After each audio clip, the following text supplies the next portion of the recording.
O tema da mensagem de hoje é os 7.000 anos e a volta do Messias. Quantos de vocês aqui já observaram que Deus usa alguns padrões para revelar a sua vontade? E algumas vezes Ele o faz de maneira explícita, até mesmo simplória, que uma criança pode ler e entender. Mas algumas vezes Ele se vale de figuras, de tipos, de segredos, que nós precisamos estudar e nos aprofundar para compreender. Uma das maneiras que Deus revela é que há um padrão no ciclo de 7. 7 na Bíblia é o número de Deus, 6 é o número do homem, 4 é o número da terra, das 4 direções, dos 4 ventos, dos pontos cardeais, 3 é o da trindade, 2 é o da concordância, 1 é da unidade, de Deus ser um Deus único. Mas o número 7 a gente percebe nas Escrituras de diversas maneiras. A Bíblia diz que Deus criou os céus e a terra em 6 dias, e no 7º Ele descansou.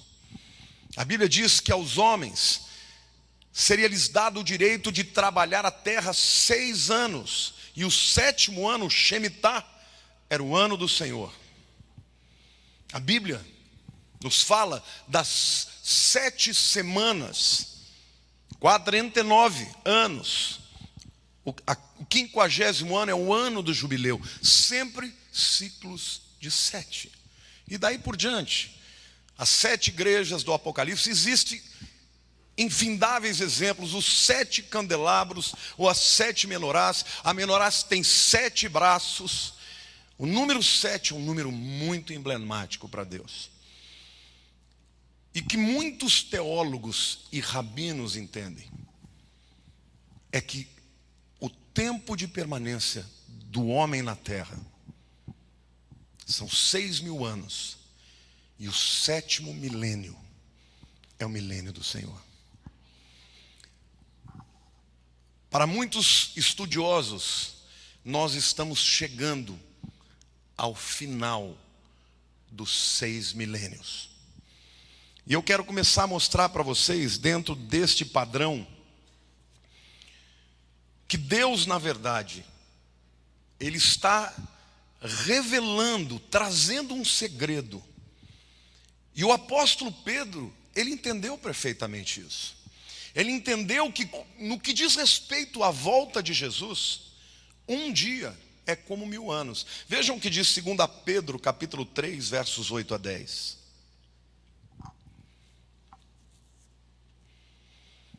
Há todavia uma coisa, amados, que não deveis esquecer, que para o Senhor um dia é como 1000 anos, e 1000 anos como um dia. E aí ele liga essa argumentação à vinda de Jesus. Não retarda o Senhor a sua promessa, como alguns a julgam demorada. Pelo contrário, Ele é longânimo para convosco, não querendo que nenhum pereça, senão que todos cheguem ao arrependimento. Virá, entretanto, como ladrão o dia do Senhor, no qual os céus passarão com estrepitoso estrondo, e os elementos se desfarão abrasados. Também a terra e as obras que nela existem serão atingidas. Pedro está dizendo, literalmente, que a vinda do Messias está relacionada a este padrão de 7. A Bíblia diz, 6 dias são dados ao homem para que ele trabalhe na terra. O 7º dia é do Senhor. Então, se nós interpretarmos segundo a ótica de Pedro, 6 dias do homem são 6.000 anos. E o 7º dia é o 7º milênio, que é o milênio em que o Messias, Jesus, governará na terra a partir de Jerusalém. E o homem poderá descansar de toda injustiça, de toda corrupção, de todos os desmandos, porque reinará na terra com justiça e com cetro de ferro, aquele que veio para restaurar a história da humanidade. Amém? Glória a Deus. Você pode aplaudir o Senhor, dizer eu creio.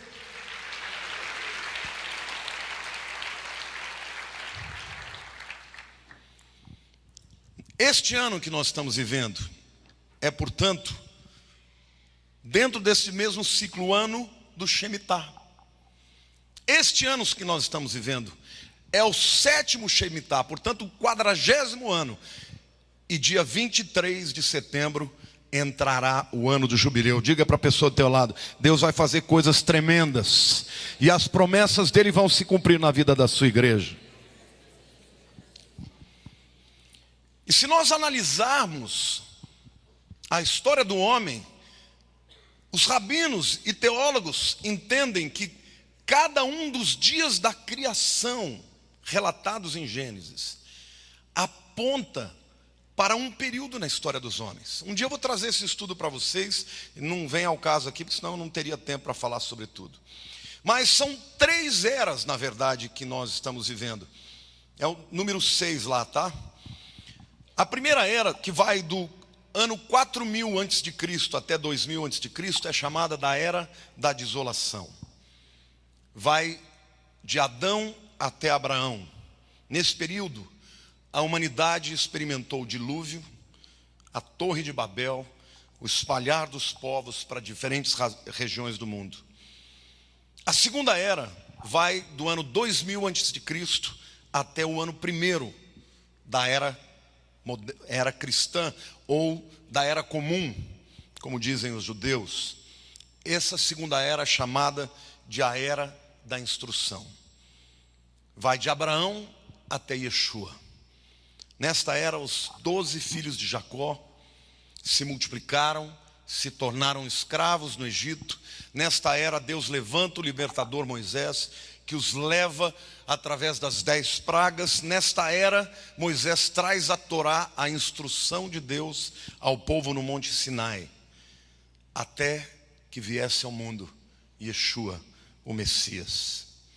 A terceira era vai do ano 1 da era comum, ou depois de Cristo, ou ano Dominus, ano do Senhor, do ano 1 até os nossos dias. 6.000 anos, 6 dias. Diga assim: 7 dias da criação representam 7 milênios. Em cada dia da criação, primeiro dia, domingo, segundo dia, terceiro, o relato de Gênesis fala da criação de Deus, e para cada um desses dias há um paralelo perfeito para o que aconteceu na história da humanidade. Entre os dias 4 e 5, portanto, entre o 4º e o 5º milênio, veio Jesus, e aquela cruz faz o divisor de águas entre o tempo que passou e o Novo Testamento, que começa a partir dali e vai até os últimos dias. Onde estamos? Estamos entre o 6º milênio e o 7º milênio.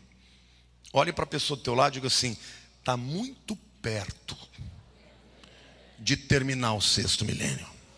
Diga assim: está muito perto da volta de Jesus. Amém? Você pode aplaudir o Senhor, dizer Maranata.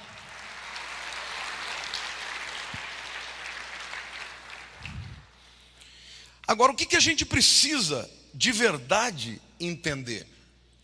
Essa expectativa, queridos, está acontecendo no mundo inteiro. O que está acontecendo no final desse 6º milênio? Será que isso é uma loucura, um devaneio dos cristãos? Não, você vai perceber que o mundo inteiro está esperando por isso. Em primeiro lugar, os cristãos esperam a volta de Jesus. Em segundo lugar, os judeus esperam a vinda do Mashiach, o Messias. Os muçulmanos também estão esperando o 12º imã. Literalmente, para eles, é o líder que vai tornar o mundo inteiro muçulmano. E para isso, ele se valerá de 2 estratégias: a jihad, que é a dominação pela força, pelo medo, pelo terror, e o Fatah. Eu não estou me referindo ao grupo terrorista da Jordânia. Fatah é um estilo de influenciar as nações através de quê? Através da chamada paz. Vocês estão vendo o que está acontecendo no mundo, irmãos? O mundo inteiro está recebendo milhares e milhares de refugiados. Eu não estou dizendo que essas pessoas que sofrem tanto têm alguma agenda subreptícia, de maneira alguma. Certamente eles estão querendo viver em paz. Mas por trás do Islã existe de fato uma agenda onde milhares de pessoas de uma mesma religião podem influenciar e até transformar o equilíbrio das nações. Vocês viram o argumento do presidente da Hungria? Quando ele fechou as portas, ele falou: não vou permitir entrar, porque a entrada destas pessoas vai mudar o equilíbrio religioso da Hungria. Porque é claro, eles são todos muçulmanos. Então eu vou dizer uma coisa para você, meu querido. Você que é cristão, que vem domingo, se senta num lugar confortável, com ar-condicionado. Tem gente no mundo que para poder adorar o seu Deus, perde até a própria vida. O que Deus espera de nós é que nós sejamos responsáveis. Porque você tem a mensagem que pode transformar o mundo, como foi a mensagem transformadora de todo o movimento missionário que houve nos séculos 18 e 19. Agora hoje a igreja está brincando de ser crente. Deus quer te levantar com uma mensagem que pode transformar o mundo, não pela força, mas pelo amor. E só o poder de Deus, através dos seus filhos, pode garantir que os nossos netos não tenham que viver em países como a França. Porque hoje a França e sociólogos importantes já estão dizendo que em 25 anos a França será 80% muçulmana, terá um presidente muçulmano e lá não se poderá adorar a qualquer outro Deus com liberdade. Quantos aqui querem que o Brasil não tenha que conviver com isso? Então, saia do teu conforto, da sua zona de conforto e pregue o evangelho. Porque a única coisa que pode segurar aqueles que estão obstinados pelo ódio é o amor de Jesus. E eu quero lhes dar uma notícia boa. O maior avivamento de salvação de vidas hoje está acontecendo dentro das trincheiras do Islã. Iraque e Irã, eles estão perdendo o controle, porque pessoas estão encontrando em Jesus a resposta para os seus anseios. Amém? Nem o medo, nem o terror é mais poderoso do que o amor de Cristo. Então nós temos que tomar posição. Ontem eu recebi um telefonema de um apóstolo de Manaus, apóstolo Maurício. Ele está indo com uma caravana para a Jordânia e dali para o Iraque e para o Irã. Ele falou: o movimento de avivamento nessas nações é extraordinário. Queremos isso para o Brasil também, amém? Queremos falar de Jesus com a nossa vida. Quando você tem vida, queridos, as pessoas não vão ouvir teu discurso. Ninguém quer mudar de religião. As pessoas querem ver o poder de Deus na tua vida. As pessoas querem ver o que Deus fez na tua vida. E é este o poder que Deus vai derramar sobre o Brasil. Uma nação que vai ser restaurada pela dignidade, pelo poder de Deus e pelo povo que clama pelo seu nome e que se chama pelo seu nome. Amém? Aplauda o Senhor. Se você crê nesta palavra, diga amém.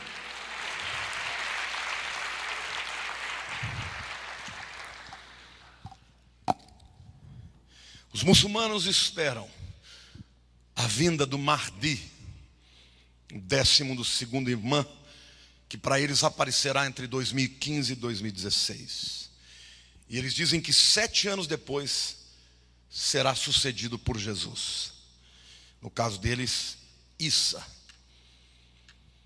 Mas não só os judeus, os cristãos e os muçulmanos. Os budistas estão esperando também pelo futuro Messias, o Maitreya, que aparecerá para trazer ordem e unidade entre as nações.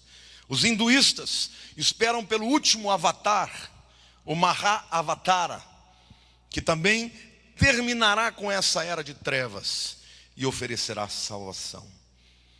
75% das pessoas do mundo representadas aqui estão esperando neste tempo pela volta de Jesus. Parece que Deus ele começa a incrustar, a introjetar no coração das pessoas. Algo está para acontecer. Amém? Esse milagre é profético. Mas eu quero dizer para vocês também, queridos, que a palavra de Deus nos revela de maneira soberba a vinda de Jesus nas 7 festas, chamado festas bíblicas ou festas judaicas. Eu não gosto do rótulo festas judaicas porque não é só do povo judeu, é do povo que crê na Bíblia. Amém? Eu vou falar para vocês as 7 festas, porque eu espero que até o final desse culto você tenha decorado as 7. Diga a primeira, Páscoa. Diga a segunda, dos pães ázimos.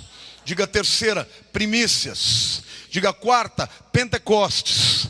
Diga a quinta, trombetas. Diga a sexta, Yom Kippur. Diga a sétima, tabernáculos.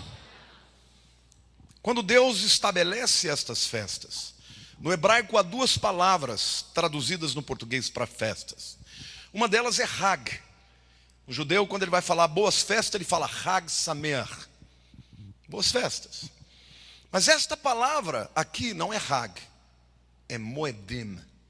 E Moedim significa encontro marcado. Significa, além de encontro marcado, significa ensaio. Sabe quando uma pessoa vai casar e aí faz o ensaio da entrada dos padrinhos? Esta palavra significa isso. Agora vamos ver se tem algum cumprimento histórico na vinda do Messias, porque esta palavra fala de um encontro marcado entre o próprio Deus e o seu povo. O que aconteceu na Páscoa? Exatamente no dia da Páscoa, Jesus morreu. Foi ao acaso? Não. Ele é o Cordeiro de Deus que tira o pecado do mundo. E assim como o povo de Israel matava um cordeiro e comia na sua família, ali estava prefigurado que um dia todo aquele que se apropriasse do Cordeiro de Deus, que é Jesus, seria salvo e liberto. Amém? A segunda festa, como eu disse, é o Matzah ou Matzot, ou a festa dos pães ázimos. Durante 7 dias o povo judeu a dona de casa tira todo o fermento, ela fica atrás de qualquer migalha de pão para tirar. Todos os filhos pequenininhos ficam procurando, porque eles não podem ter contato com o fermento. E o pai de família, então, quando se reúne, porque essas 2 festas são celebradas junto com a Páscoa, né? O pai de família pega aquele pãozinho fininho, o matzá. Quem já viu esse pão? Dá até para vender, tem para vender aí. Ele esconde num lenço, ele quebra em 3 pedaços, e ele esconde um dos pedaços para que os seus filhos o procurem. E ele tira aquele pedaço de pão que está dentro de um lenço, de debaixo da mesa, e ele apresenta e fala: bendito Deus, faz uma oração judaica que diz que nos deu o pão que veio da terra. E os filhos têm que procurar na casa inteira onde ele escondeu aquele pedaço de pão. E ele diz: quem achar ganha um presente, representando que ele é um bem-aventurado. Agora eu pergunto para vocês: quem é o pão que desceu dos céus e que foi às profundezas da terra e que veio da terra na ressurreição? Jesus. Pois é, ele morreu exatamente na Páscoa. Ele foi enterrado exatamente na festa dos pães ázimos. Ele ressuscitou exatamente na festa de primícias. E Paulo entendeu isso, disse: Jesus é a primícia dos que dormem, o primeiro a ressuscitar. E porque ele ressuscitou da morte, todos nós poderemos ressuscitar um dia. Agora, essas 3 festas aconteceram ipsis literis, exatamente na hora marcada, porque Deus disse que elas eram uma festa, um moedim, uma data marcada em que o seu povo teria encontro com Deus. A 4ª festa, Pentecostes. O que aconteceu em Pentecostes? O Espírito Santo veio sobre a igreja. Agora não era mais o pai que estava tendo um encontro. Agora não era mais o filho, mas agora era o Espírito Espírito Santo se encontrando com o seu povo. E hoje, todo aquele que invoca o nome de Jesus tem o Espírito no seu coração. Olha para a pessoa do teu lado e diga assim: 4 festas se cumpriram. Diga, não, nem um dia adiantado e nem um dia atrasado. Qual é a próxima festa, queridos? Trombetas. Que festa é essa? Você já ouviu falar alguém dizer: hoje é dia de Rosh Hashanah? No hebraico, Rosh é cabeça, Ra é o artigo, Hashanah é ano, cabeça do ano, ano novo. Hoje, exatamente hoje, no pôr do sol, terminou o ano do Shemitah, 13 de setembro, e iniciou o próximo ano. Terminou o mês de Elul, entrou o mês de Tisrei.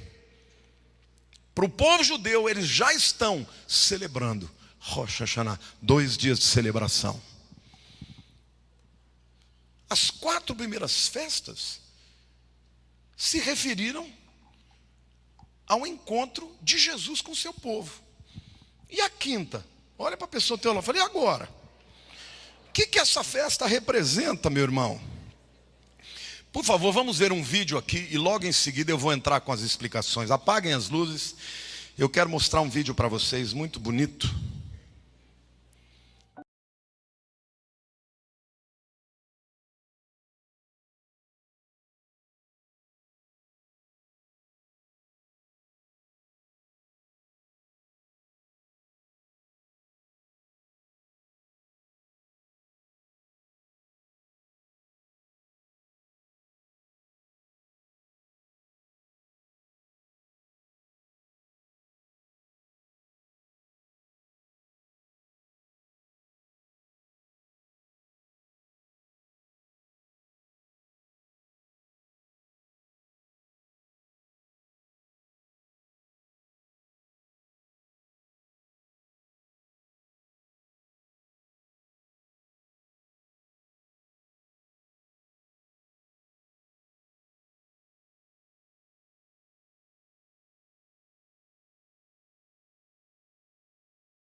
Vocês, quando Moisés recebe de Deus a lei, e ele está em cima do Monte Sinai, e ele olha para baixo, tem 4 milhões de judeus. Como é que ele consegue reunir e convocar essa turma toda? Então Deus ali estabelece o toque do chofar como uma maneira de sinalizar e indicar o que haveria de acontecer a partir daquele momento. E 4 são os tipos do toque do chofar. O primeiro toque é o chamado tequiá. É aquele pam, pam. Foi o primeiro toque que nós ouvimos ali. O que significava para o povo judeu o tequiá?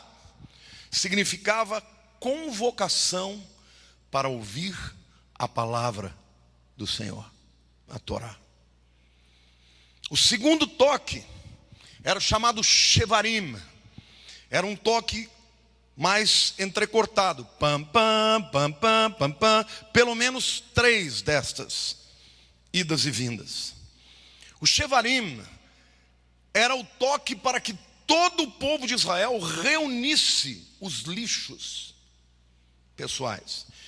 Muitas das leis que foram dadas no deserto eram leis profiláticas, leis sanitárias. Imagine 4 milhões de pessoas comendo, defecando e fazendo todo tipo de coisa que as pessoas têm que fazer naturalmente.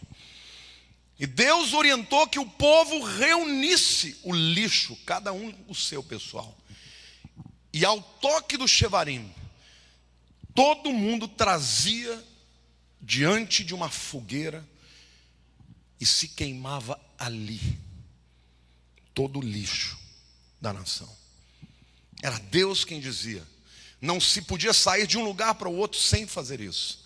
Então, quando tocava shevarim, eles sabiam que era hora de trazer o lixo. O terceiro toque é um pam pam pararadadan, taradadadan, taradadadan. Parece o quê? Toque de guerra.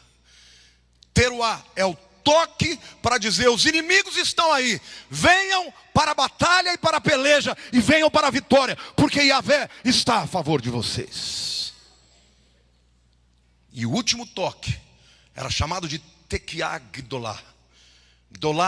Gadola é grande, gdolá é grande, tequiá é feminino e portanto gdolá é feminino também. Era o mesmo toque que o primeiro, só que longo. Pam, pam.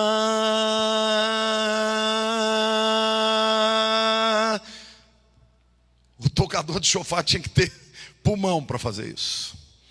Aí você vai dizer: mas pastor, o que isso tem a ver com a gente? Porque em todo mundo, nas sinagogas de todo mundo, na festa de trombetas, estes 4 toques do chofar são tocados. 99 toques, divididos dos 4 tipos. Mas o tequiá gdolá é chamado também de a última trombeta, que é um toque longo. E quando a gente olha para a palavra de Deus, o que os apóstolos entendiam da vinda de Jesus? Lá em 1 Coríntios capítulo 15, versículo 52, diz assim: num momento, num abrir e fechar de olhos, ao ressoar da última trombeta, diga assim: tequiá gdolá. Diga: a última trombeta. A trombeta soará e os mortos ressuscitarão incorruptíveis, e nós seremos transformados. Aleluia, irmãos. Glória a Deus.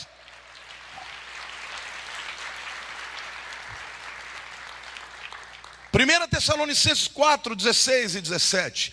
Porquanto o mesmo Paulo dizendo: porquanto o Senhor mesmo, dada a sua palavra de ordem, ouvida a voz do arcanjo e ressoada a trombeta de Deus, descerá dos céus, e os mortos em Cristo ressuscitarão primeiro. 17.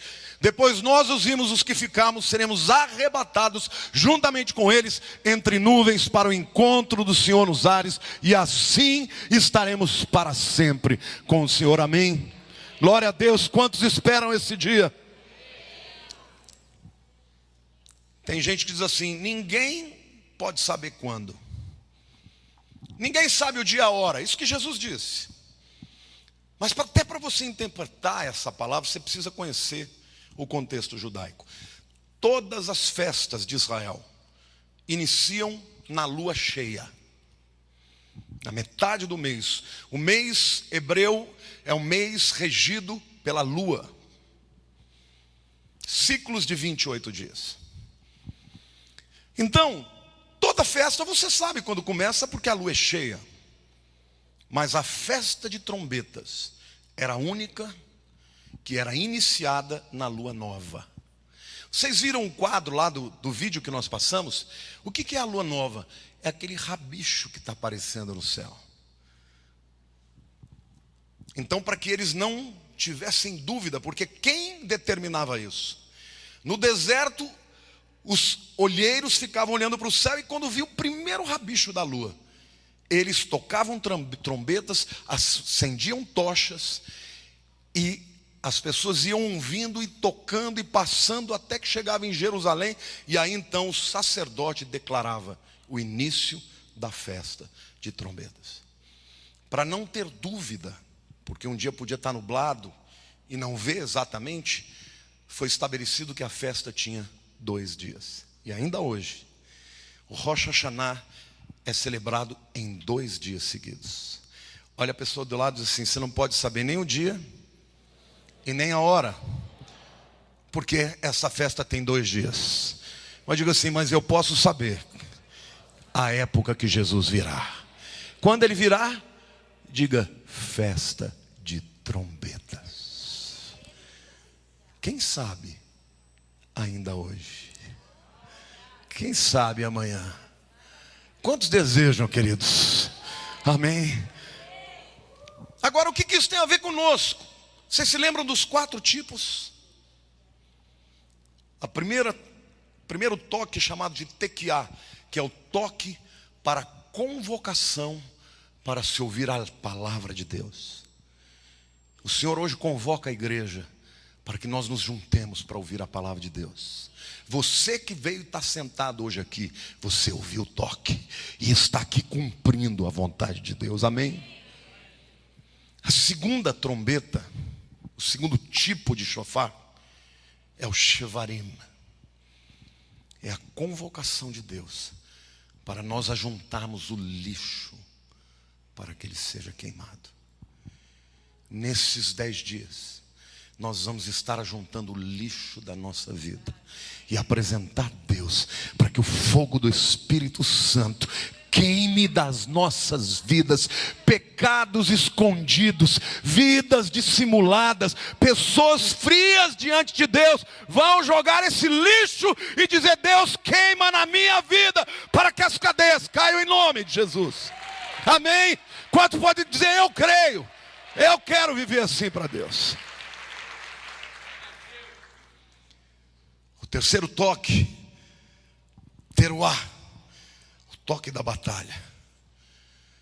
Nós estamos vivendo um tempo de grande guerra, guerra de deuses, guerra, queridos, de ideologias, guerras na nossa própria sociedade. Você vê a sociedade chamando o certo de errado e o errado de certo, as pessoas subvertendo a palavra de Deus e aquilo que Deus criou como mais santo. Satanás está querendo introjetar de maneira forte, usando os meios de comunicação para transformar a sociedade. E uma sociedade, meus queridos, que afronta a Deus é decadente.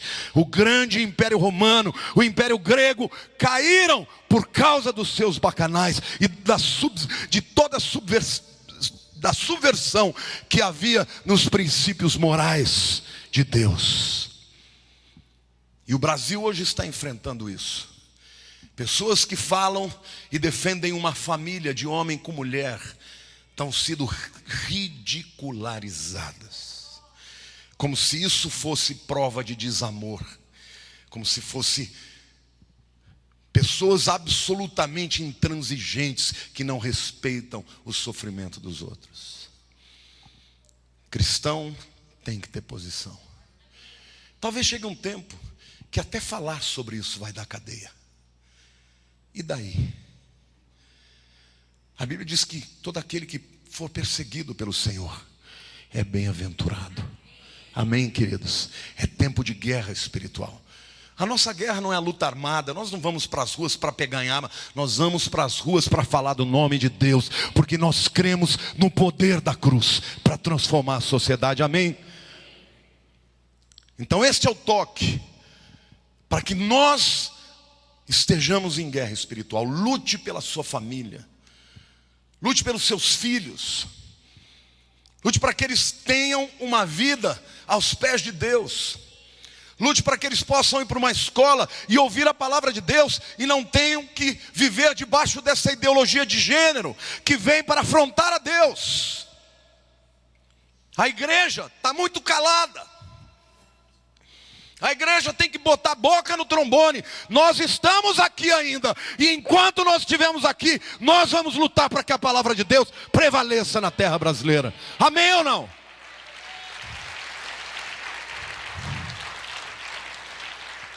Mas a última das trombetas é a trombeta grande que fala da vinda de Jesus. Uma coisa que eu quero que vocês entendam, que dentro do entendimento rabínico, a festa de trombetas é a festa do casamento do Messias com o seu povo. Uma das razões porque eu creio que a igreja não vai passar pelos 7 anos de tribulação é porque se trombetas fala do casamento do Messias, o povo judeu celebrava a festa de casamento uns 7 dias. Então eu creio que quando a igreja for arrebatada, os 7 anos que nós estivemos celebrando as bodas do Cordeiro, aqui na terra o pau vai estar comendo. Mas eu quero dizer uma coisa para você, meu querido. Essa é a minha esperança. Mas e se nós tivemos que enfrentar o anticristo? Você está preparado? Olhe para a pessoa do teu lado e fala: você está preparado?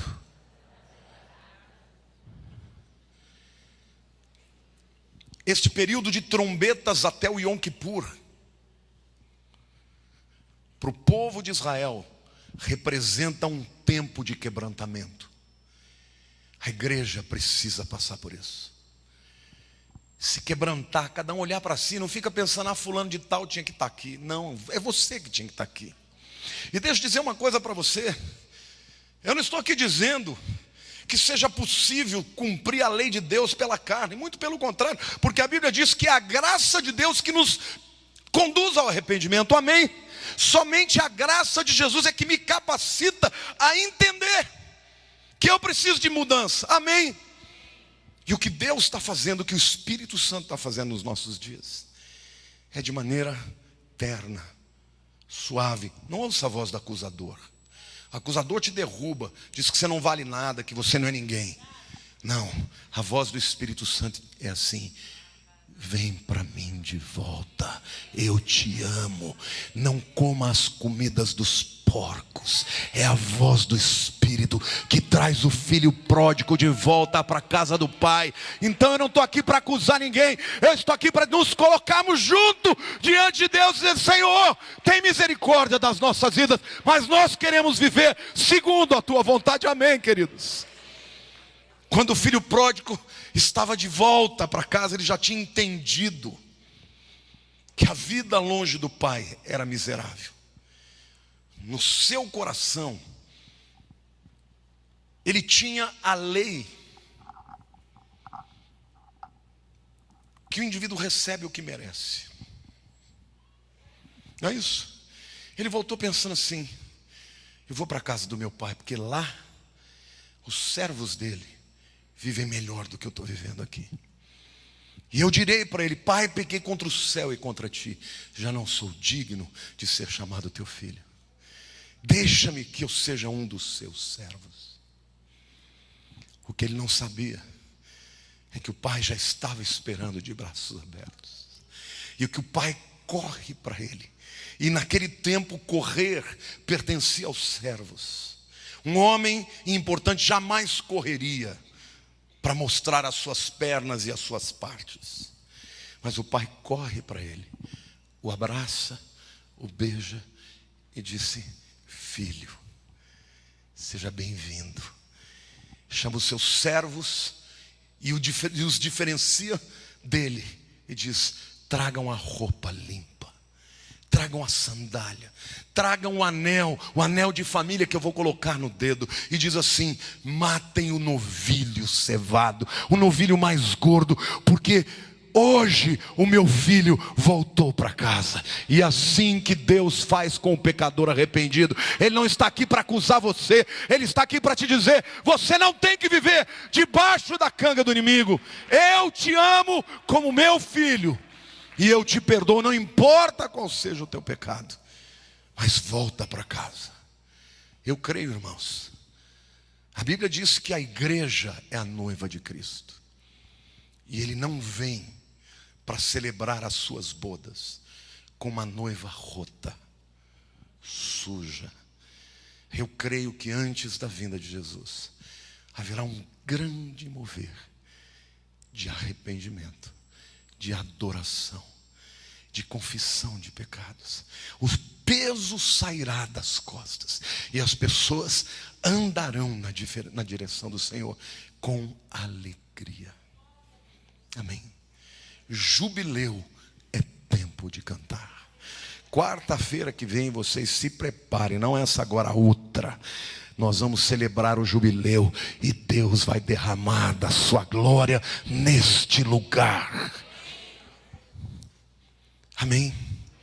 Agora, os judeus, eles entendem a festa de trombetas como o casamento do Messias. Eu vou citar alguns termos hebraicos, só para vocês verem que nós não estamos inventando isso.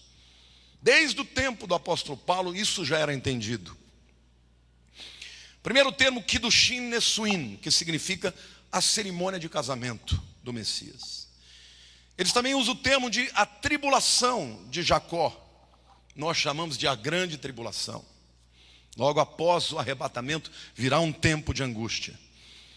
Eles chamam também de Yom Teruah, o dia de tocar as trombetas. Eles chamam também de Yom Hadim, dia do julgamento ou de abrir os livros, porque os rabinos dizem que no dia do Yom Kippur, Deus abrirá no céu os livros, e aqueles que não tiverem passado pelo processo de arrependimento serão julgados, e os demais serão perdoados.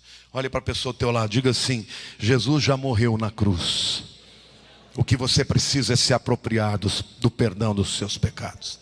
Mas no dia do Yom Kippur será o tempo em que Deus julgará as nações, no final de 7 anos da grande tribulação. Eles também usam o termo Yom HaKesh, significando dia escondido, ou Hamelech, o rei, o casamento do rei, a coroação. Yom HaZikaron, o dia de se lembrar. Zahar no hebraico é lembrar. Zachariah significa Deus se lembra. O dia de se lembrar, e para a humanidade, irmãos, vai ser inesquecível. Você já imaginou no mundo inteiro desaparecer milhões de pessoas? Se tem alguém aqui que nunca ouviu falar isso, eu te aviso, porque quando acontecer, se você não tiver entregue a sua vida para Jesus, você vai ficar. Mas se você entregar a vida para Jesus, você vai sumir. Porque a Bíblia diz que quando tocar a última longa trombeta, os mortos ressuscitarão em Cristo, e os que estiverem vivos serão transformados num cabelésimo, num piscar de olhos. Eu espero que, se for um dia como hoje, não sobre ninguém aqui. Mas você já imaginou o caos do mundo? Como é que vai ser o mundo inteiro? Os desastres, os aviões pilotados por pilotos crentes. Na época da Panam, eu não sei se você sabia, Ronald, Panam nunca usava 2 pilotos crentes, porque ele falava, vai que, né? 2 crentes, o avião... Então não podia ser. É verdade, eles criam na palavra. Mas isso vai acontecer. Você já imaginou as rodovias, os carros andando, o piloto sumiu? E não vai ser engraçado não, meu irmão, vai ser terrível, vai ser trágico. Um dia para não se esquecer, mas para aquele que está com os ouvidos abertos. Sabe o que você vai ouvir? O mundo inteiro não vai ouvir, mas você vai começar a ouvir um som de uma trombeta longa. E nessa hora os crentes vão cair de joelho. E de repente, e a hora que você menos esperar, você estará diante do Rei Jesus, para começar as bodas do Cordeiro, daquele que foi morto por nós, aleluia. Amém? Quantos podem dizer: Maranata, vem Jesus, aleluia?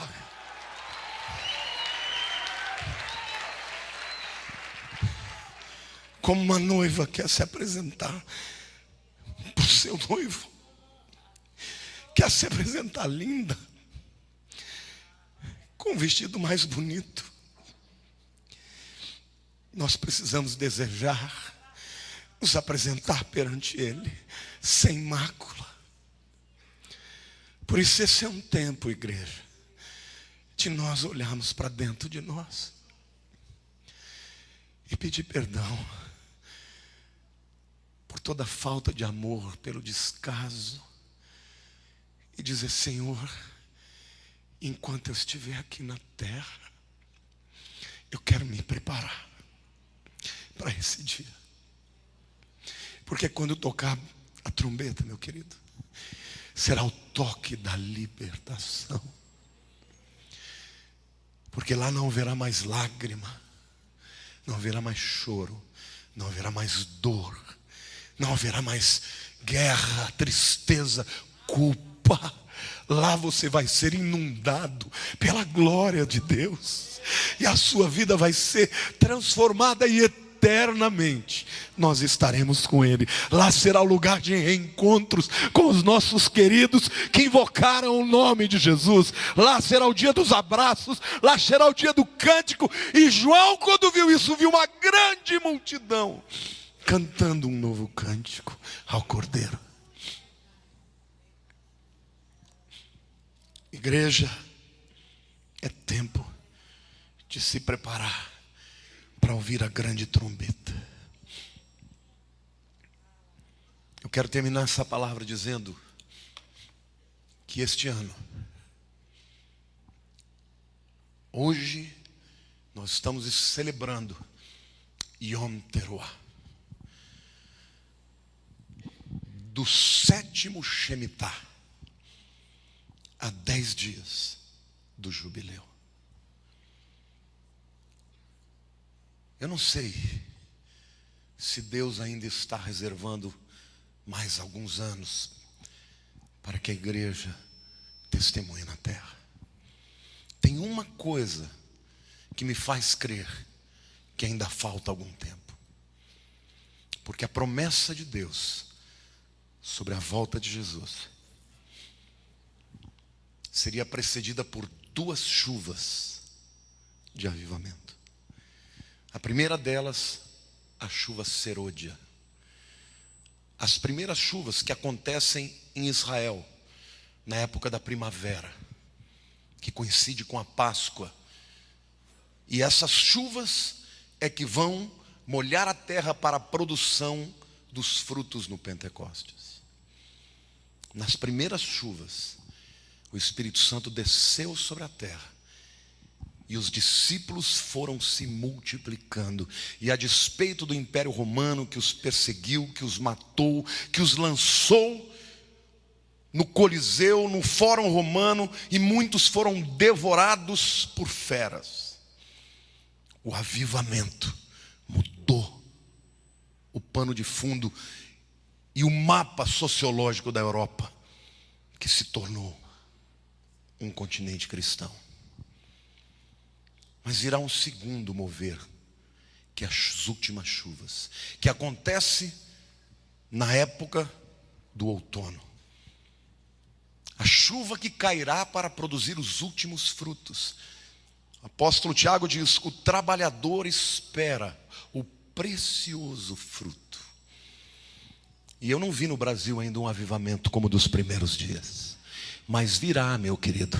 Você pode ter certeza que as igrejas vão ter que aumentar as portas, porque as pessoas correrão para cá. Você não vai ter que ficar batendo na porta de ninguém. As pessoas verão a glória de Deus na sua vida, verão a prosperidade de Deus na sua vida, verão a libertação na sua vida, e elas dirão: eu quero o seu Deus. E um grande mover de avivamento virá sobre a nação brasileira, para a salvação de muitos que nós nem imaginamos. E aí então virá o Senhor. Amém, igreja? Levanta, igreja, acorda, a trombeta já está sendo preparada, fica de pé agora.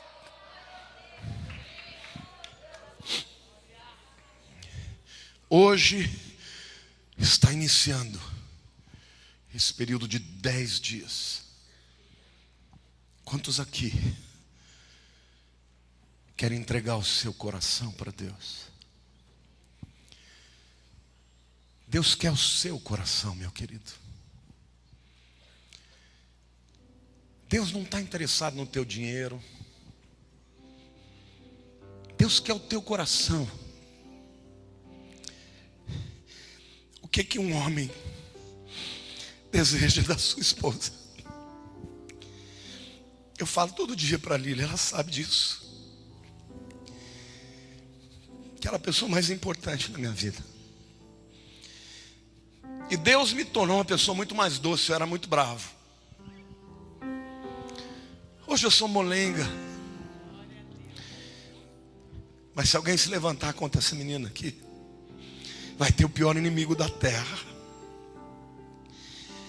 Eu dou a vida por ela, porque ela me honra, ela me ama, ela conhece meus piores defeitos, e ela me ama ainda assim. Eu posso estar gordo, eu posso estar magro, posso ser careca. Eu brinco com ela que quando ela casou comigo eu era um manequim italiano.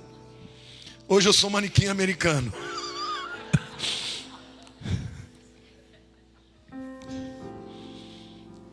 Mas é tão bom ser amado. E Jesus quer ser amado pela sua noiva. Ele quer o nosso coração. Ele quer o nosso amor. De nada vale os nossos cânticos se não forem frutos do nosso amor por Ele.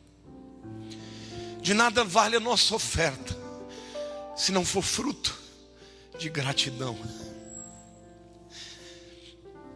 Eu quero estar apaixonado por Ele, pelo meu Rei, pelo meu Senhor, para que no dia que tocar a trombeta eu suba, eu esteja eternamente na presença dEle.